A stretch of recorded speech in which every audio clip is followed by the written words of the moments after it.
Hey guys, welcome to my channel, and this is the Google Pixel XL review.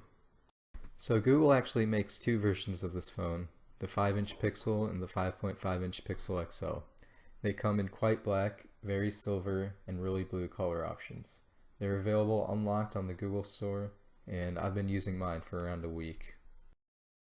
Looking around the phone here, we have Gorilla Glass 4 with a 5.5-inch Quad HD AMOLED display. In the top left, we have a 8 megapixel front-facing camera and a speaker and a USB-C port on the bottom. In the back, we have a 12.3 megapixel rear camera with a fingerprint sensor and a glass shade with the sensors.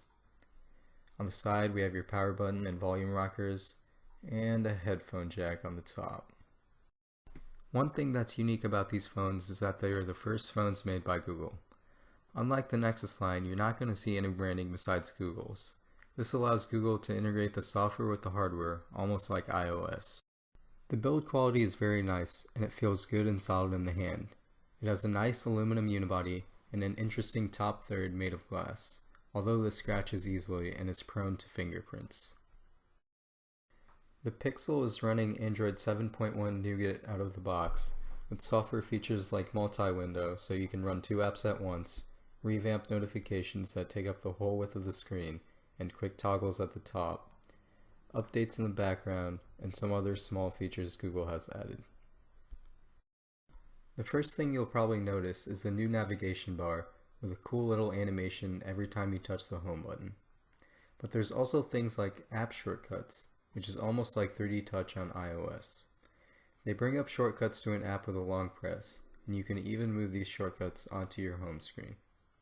Not all apps have this, and it is up to the developers to implement it, but hopefully we will see it being integrated into more apps. Another nice addition is swiping down on the fingerprint sensor to pull down notifications, which is really handy when you don't want to reach to the top of the screen. One thing that I think is super cool is the live wallpapers and their nice selection of new wallpapers. These move perspectives every time you unlock the phone, and it adds a nice touch. Obviously though, the single largest software addition is the Google Assistant. Now, one of the things Google is really pushing with these Pixel phones is Google Assistant. And this builds off Google Now and really competes with Siri and Cortana. It's conversational and uses machine learning. And it's still a work in progress, but we'll be putting it to a quick test. So there's two ways to open up Google Assistant, and one of them is to long press the home button or use the OK Google command. So let's start by asking it a couple of simple questions. What's the weather like today? Be clear in Bloomington today with a forecasted high of 65 and a low of 42 degrees Fahrenheit. It's 57 and clear. What about tomorrow? It'll be mostly sunny tomorrow in Bloomington with a high of 67 and a low of 52 degrees Fahrenheit. How is Tesla stock doing? Tesla Motors is trading at $191.20 a share in after-hours trading. How tall is Michael Jordan? According to reference.com. According to the NBA, Michael Jordan is 6 feet 6 inches. How old is he? He's 53 years old. So as you can see, these are pretty simple questions, but you can also control your phone. Open calendar.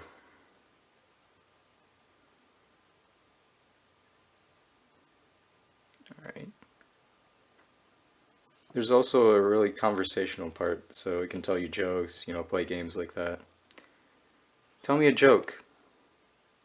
What do you do if an elephant swallows you? Run around in circles till you're all pooped out. Gosh. I'm bored. How about this fact? Wikipedia shows that jeans were likely named after Genoa, Italy. It's where denim cloth was first made.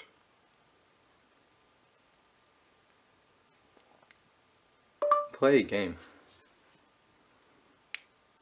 Sure, just tap the kind you want. And there's all these sorts of games, you know, you can play tic-tac-toe. Okay, just tap 1. Stuff like that. And that's what Google Assistant's all about. It's more conversational, it's easier to use. You know, it's a text-based kind of conversation. And this is the same Google Assistant that's in Allo and Google Home. Sometimes it can't do some things like play YouTube on my Chromecast. Google has this result. So it's not, you know, it's kind of half-baked right now, but obviously it's a work in progress and it's only going to get better. In terms of performance, this phone is fast. Just flying through the OS here is super smooth. Touch latency is well improved, multitasking is a breeze, and apps are quick to launch. What I've noticed between this phone and other Android phones is that this phone is consistently fast. I've had little to no hiccups with this phone that you may see with phones such as the Samsung Galaxy S7. This is also partly due to the new Snapdragon 821 processor and 4GB of RAM this phone packs, but the real reason here is that this phone was made with the hardware and software combined, creating a polished experience you won't see on any other Android device, even with the previous Nexi. The phone has a 12.3 megapixel rear-facing camera that's touted by Google as being the best camera on any smartphone ever. This is an ambitious statement considering the previous Nexus cameras, but you can see for yourself on how good the photos are. The camera app itself opens very fast with a double tap to launch shortcut.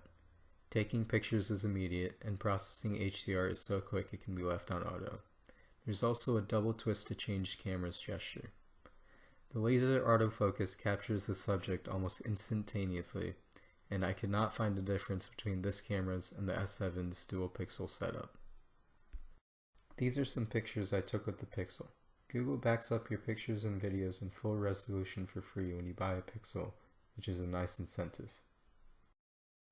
Look at the detail on this rug that the camera captured. Cropping in, we can make out the colors and lines well.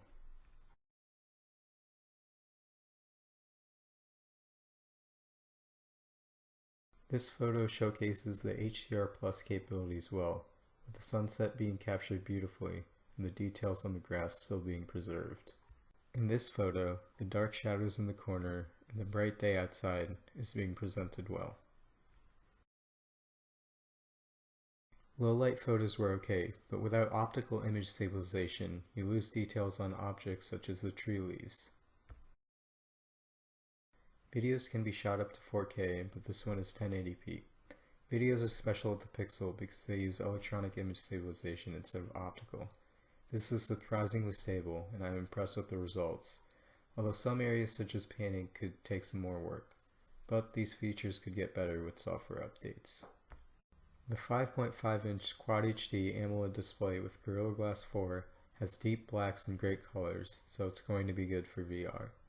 It is the same panel used in the Galaxy S7 Edge, so expect a top quality screen. The smaller Pixel, however, has a 5-inch Full HD AMOLED display. This video doesn't do the displays justice. The Pixel houses a 2770 mAh battery, while the Pixel XL has a 3450 mAh battery. I got around 4 hours of screen on time and barely 2 days of use without a charge. This is going to vary for different people, but you can compare it to an S7 Edge. The Pixels do not support Quick Charge 3.0, but instead USB powered delivery. 15 minutes of charging got me around 22%.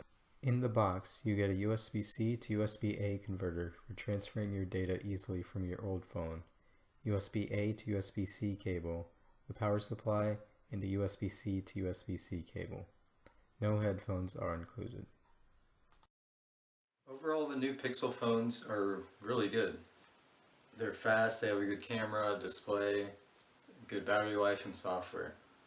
But they're not for Nexus users or people who are on a budget. They're obviously expensive, unlike the previous Nexus phones.